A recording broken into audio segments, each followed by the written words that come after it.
और चलिए जागो भारत की करते हैं शुरुआत इस वक्त की बड़ी खबर के साथ। 6 राज्यों की 7 विधानसभा सीटों पर उपचुनाव है। आज शुरू होने वाली उपचुनाव के लिए वोटिंग। पश्चिम बंगाल की धूपगुड़ी विधानसभा सीट पर वोटिंग होने वाली पलक।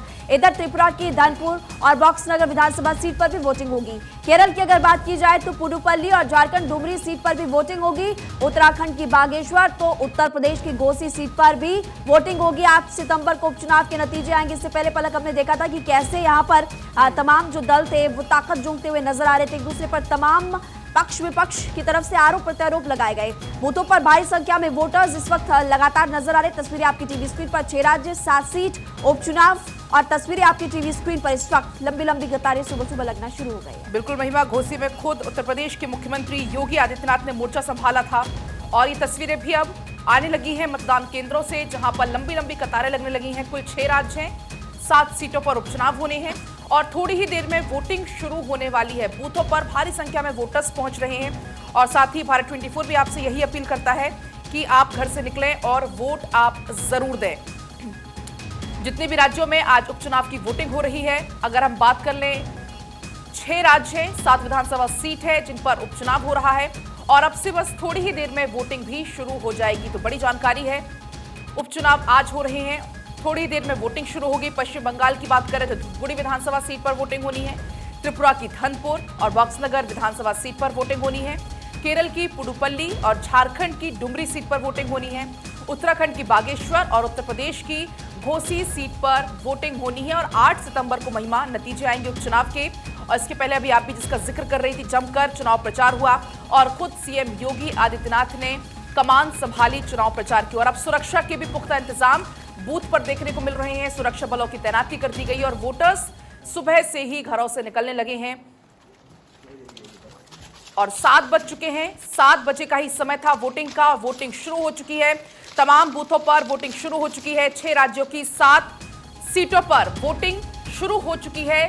सुबह 7 बजे से वोटिंग का समय है जो कि शुरू हो चुकी है और इसके पहले ही जो मतदाता हैं वो लंबी लंबी कतारों में लगे हुए हैं और ये तस्वीरें भी आपकी टीवी स्क्रीन पर है। पहले मतदान और फिर जलपान। भारत 24 भी आपसे यही अपील करता है। देखिए इस वक्त अलग अलग जगहों की तस्वीरें आपको लगातार दिखाएं। 7 सीटों पर विधानसभा उपचुनाव हो रहे हैं और बूथों पर वोटर्स की अब लंबी लंबी कतारें लगना शुरू हो चुकी है। पश्चिम बंगाल, त्रिपुरा, केरल में वोटिंग शुरू हो चुकी है।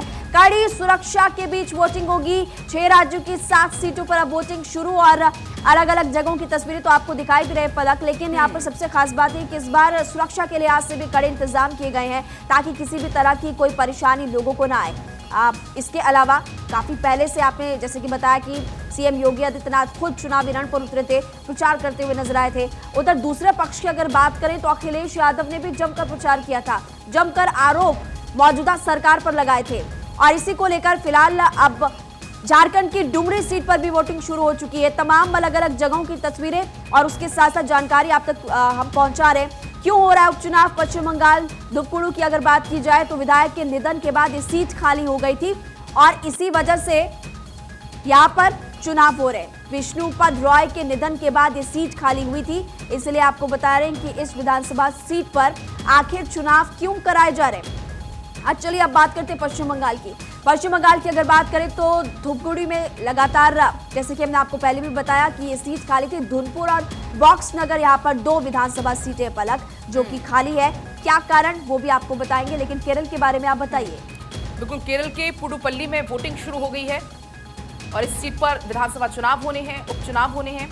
झारखंड के डुमरी में भी वोटिंग शुरू हो चुकी है और ये तस्वीरें भी आपकी टीवी स्क्रीन पर आपको हम लगातार दिखा रहे हैं। उत्तराखंड के बागेश्वर में भी वोटिंग शुरू हो चुकी है। 7 बजे का समय था और कोशिश यही है प्रशासन की, स्थानीय प्रशासन की, कि मतदान शांतिपूर्ण तरीके से संपन्न कराया जा सके। उत्तर प्रदेश की घोसी विधानसभा सीट पर उपचुनाव होने हैं।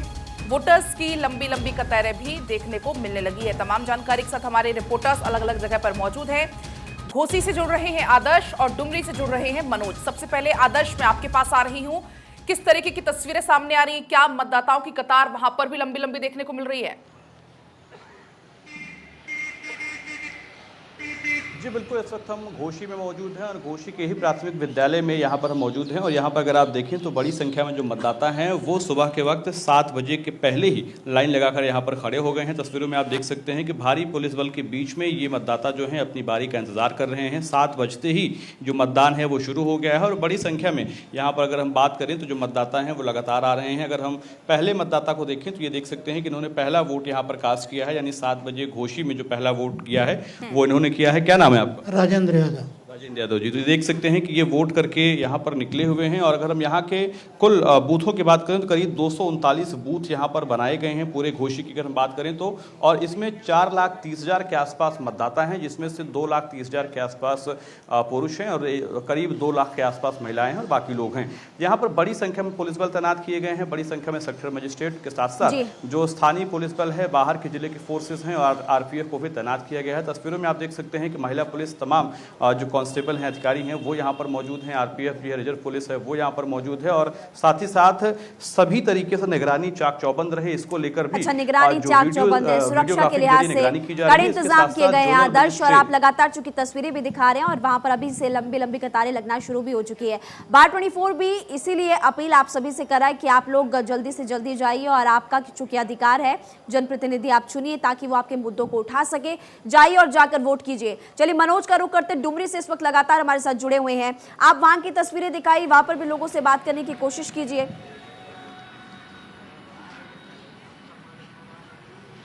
देखिए, मैं डुमरी के एक शहर के एक मतदान केंद्र पर खड़ा हूं जहां वोटिंग शुरू हो चुकी है। और अगर बात डुमरी की करें तो झारखंड के पूर्व शिक्षा मंत्री जगन्नाथ महतो के निधन से यह सीट खाली हुई थी, जो 2005 से लगातार यहां विधायक रहे और JM के सरकार में मंत्री होते रहे। चुनाव से पहले ही उनकी पत्नी बेबी देवी को मंत्री बना दिया गया है और मंत्री बेबी देवी चुनावी समर में हैं। वहीं NDA की ओर से यशोदा देवी से उनका कांटे का मुकाबला देखा जा रहा है। यहाँ पूरी तरीके से दोनों गठबंधनों ने ताकत झोंक दी है और एक तरीके से कहें तो कांटे की लड़ाई यहाँ दिख रही है। हालांकि फैसला यहाँ के मतदाताओं को करना है।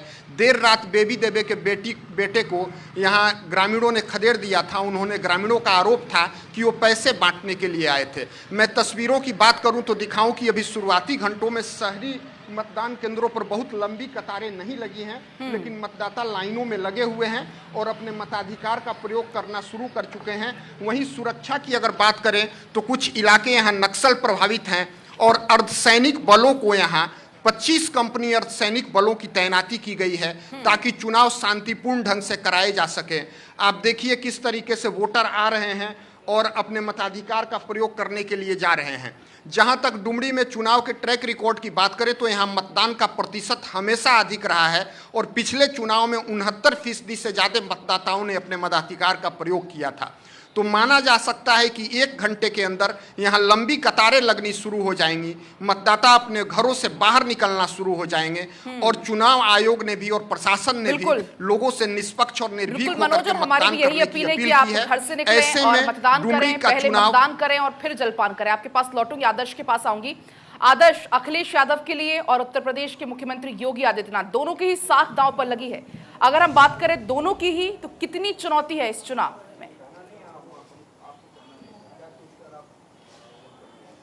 और देखिए, घोसी का जो उपचुनाव है ये माना जा रहा है कि पूर्वांचल के लिहाज से जो इस सीट पर नतीजे फैसले आएंगे उसके लिहाज से कहीं ना कहीं पूर्वांचल की राजनीति भी तय होगी। और साथ ही साथ जो नए सहयोगी बीजेपी के साथ जुड़े हुए हैं, चाहे हम राजभर की बात करें या फिर पिछले कुछ समय से जो निषाद पार्टी उनके साथ में है उनकी बात करें, चूँकि यहाँ पर घोसी की सीट पर बड़ी संख्या में राजभर और निषाद जाति के जो लोग हैं वो पाए जाते हैं। ऐसे में इन दोनों सहयोगियों के लिए भी अपने आप को साबित करने की भी चुनौती होगी और यहीं कहीं ना कहीं इस बात का निर्णायक पल भी आएगा जिसमें ये पता चलेगा कि आखिर जो गठबंधन है, चाहे हम जो समाजवादी पार्टी की तरफ से कांग्रेस को समर्थन मिला है उसकी बात करें या फिर हम NDA की बात करें जिसमें राजभर और निषाद पार्टी के लोग शामिल हैं, इन गठबंधनों के साथ क्या ऐसे पूर्वांचल की राजनीति में जो जातीय गणित है वो समीकरण है वो सही बैठ पाएगा या नहीं बैठ पाएगा, इन तमाम चीज़ों को लेकर भी फैसला होगा। कहा यह भी जा रहा है कि 2024 के चुनाव से पहले पूर्वांचल का ये जातीय समीकरण घोसी उपचुनाव में कम से कम इस बात की तस्वीर दिखाएगा दिखाएगा कि आखिर